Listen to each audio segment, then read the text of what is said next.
क्या आपके दिल में आसमान को छूने का सपना है? क्या आप भारतीय वायुसेना की वर्दी पहनकर देश के लिए कुछ बड़ा करने की ख्वाहिश रखते हैं? तो दोस्तों, इंडियन एयरफोर्स न सिर्फ एक कैरियर है, बल्कि ये उन साहसी युवाओं का सपना है जो देश की सेवा में अपनी जिंदगी लगाना चाहते हैं। एफकेट 2025 आपको वह मौका देता है जिससे आप अपनी मेहनत और जज्बे से आसमान की बुलंदियों तक पहुंच सकते हैं। यह सिर्फ एक परीक्षा नहीं है, यह आपके हौसलों की परख है, आपके सपनों का पहला कदम है और आपके देशभक्ति के जज्बे को साबित करने का जरिया है। तो उठाइए पहला कदम, तैयार हो जाइए अपने सपने को हकीकत में बदलने के लिए, क्योंकि आसमान की कोई सीमा नहीं होती अगर हौसले बुलंद हों। आज इस वीडियो में हम आपको बताएंगे एफकेट 2025 के लिए कैसे तैयारी करें, कैसे बने एक प्राउड इंडियन एयरफोर्स ऑफिसर। चलिए अपने सपनों को उड़ान देने का सफर शुरू करते हैं। So let's decode the AFCAT 2025 notification. Rozgar Patrika में हम आपको टू द पॉइंट सिंपल शब्दों में जानकारी देते हैं। दोस्तों, चैनल पे नए हैं तो सब्सक्राइब कर लीजिए, बेल आइकन दबा लीजिए ताकि आप ऐसे इंपॉर्टेंट नोटिफिकेशन जो हम आपके लिए लेकर आते हैं आप बिल्कुल भी मिस ना करें। चलिए दोस्तों, बिना किसी देरी के वीडियो शुरू करते हैं। एफकेट 2025 इनवाइट करता है यंग मेल्स एंड फीमेल्स को short service commission Indian air force में ऑफिसर बनने के लिए। जो कौन कौन सी ब्रांच में आपको ये नोटिफिकेशन आया है, ये है flying branch, ground duty, technical और नॉन टेक्निकल ब्रांच। एनसीसी के लिए एक स्पेशल एंट्री स्कीम है फॉर फ्लाइंग ब्रांच ओनली। एफकेट 2025 का जो ऑनलाइन एप्लीकेशन सबमिट करने के लिए पोर्टल ओपन हो चुका है फ्रॉम 2 दिसंबर 2024, तो you can apply for that. And for that आप उसके लिए हर एक स्लाइड को ध्यान से देखिए। एलिजिबिलिटी कंडीशन क्या है दोस्तों? आप एक भारतीय नागरिक होने चाहिए, मेल और फीमेल दोनों इसके लिए अप्लाई कर सकते हैं।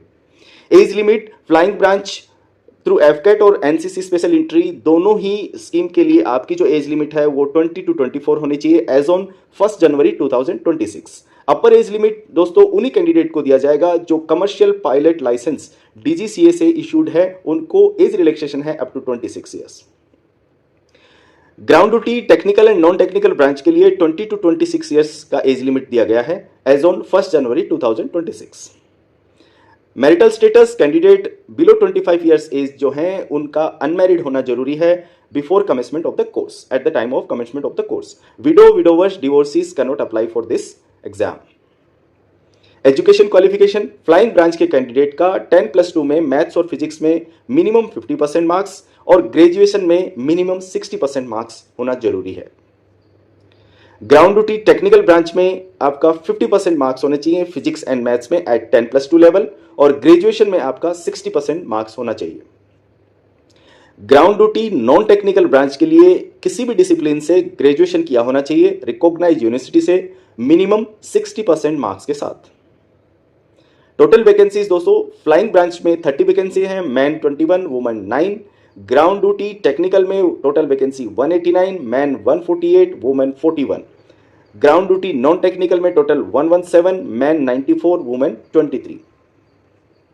Exam pattern, the exam and the time allotted and maximum marks ऐसे हैं, डिस्कस करेंगे। Subjects are general awareness, verbal ability in English, non numerical ability and reasoning and military aptitude test.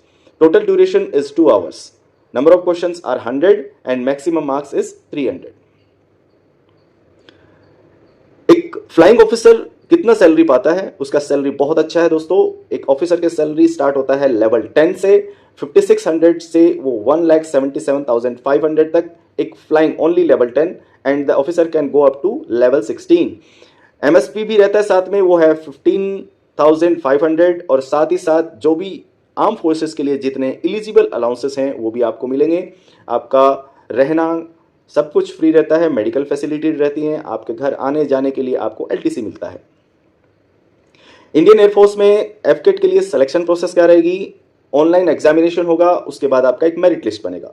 जो मेरिट लिस्ट में selected candidate है उनको SSB interview के लिए बुलाया जाता है। एसएसबी इंटरव्यू दोस्तों सर्विस सिलेक्शन बोर्ड, ये 5 डेज प्रोसेस है जिसमें आपकी लीडरशिप और आपकी पर्सनैलिटी टेस्ट होती है। इस एसएसबी में रिकमेंड होने के बाद आप मेडिकल एग्जामिनेशन के थ्रू जाते हैं और देन आप 1 जनवरी 2026 से कोर्स ज्वाइन करेंगे। इंपॉर्टेंट डेट क्या है? फॉर्म सबमिट करने के लिए डेट ऑलरेडी स्टार्ट हो चुका है 2 दिसंबर 24 से। लास्ट डेट ऑफ अप्लाइंग है 31 दिसंबर 24। एडमिट कार्ड आपको मिलेंगे जनवरी 2025 में। एग्जामिनेशन डेट जो है वो अप्रोक्सीमेटली फरवरी 2025 में होगा, 2nd वीक और 3rd वीक में।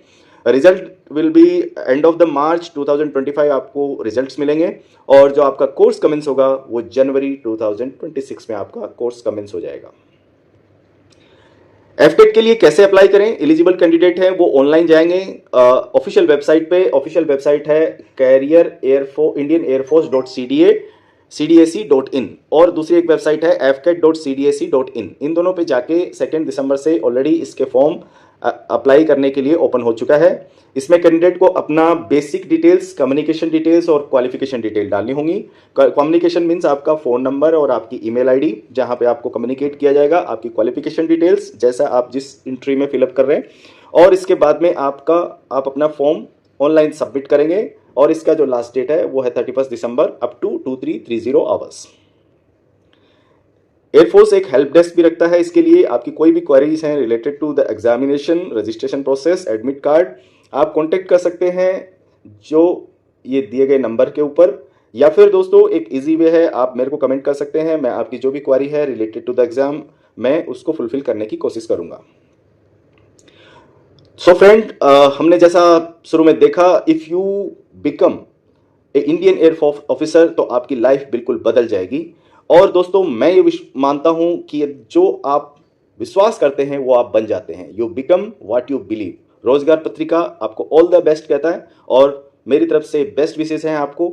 और यदि मेरा वीडियो पसंद आया तो लाइक, शेयर और सब्सक्राइब कीजिए एंड अपने नियर डियर्स को ये वीडियो शेयर कीजिए। Thank you. जय हिंद।